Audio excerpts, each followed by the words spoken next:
وزارت مالیه تاجیکستان میگوید خرج تجلیل عید و جشن‌ها نه همیشه از بودجه کشور مبلغ گذاری می شود. برگزاری با شکوه چاره‌بینی‌های فرهنگی نگرانی‌های را در جامعه به میان آورده بود و میگفتند مصرف بیهوده پولی بودجه است. با گفته مسئولان وزارت مالیه خرج جشن‌های دولتی جزئی از خراجات وزارت فرهنگ است.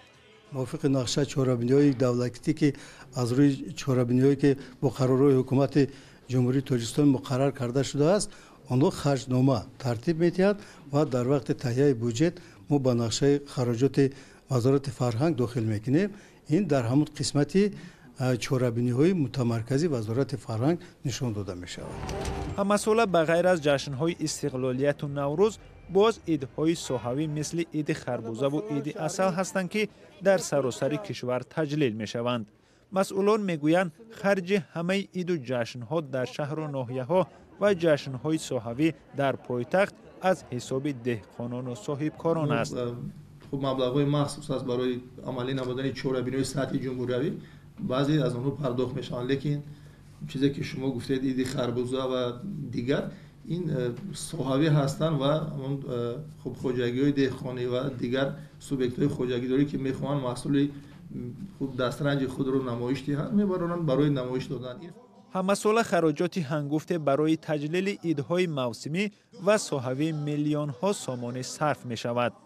منعقدان این خراجات را برای کشور مثل تاجیکستان که حدود 3% اهالیش زیر خط فقر به سر میبرند کار بیهوده میدانند. ولی بهتر است فکر میکنم که همون شهر نواحی که حداقل بودجه خود رو یعنی تامین کردن نمیتوانند، پرداخت کردن نمیتوانند و معلمان و طبیبان ماهای دراز یعنی معاش حق خدمت خود را گرفتن نمیتوانند، خب میشود که مثلا همون جلب کنن همون صاحب کارانه، نه اینکه برای یک روزه یا که چند ساعته و خوشی کردن همون مبلغی کارمندان ساحه را دهند، چون که همه آنها مثلا فرزند دارند، در خانه مثال نفرای دارند که باید که روزگار خود را تامین کنند.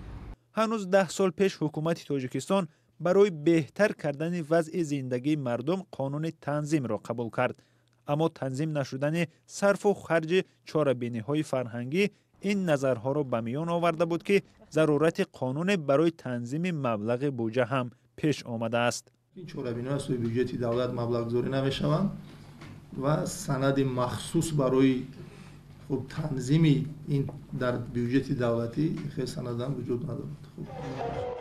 مسئله در جشن‌های دولتی و ساحوی چقدر مبلغ صرف می شود دقیق نیست.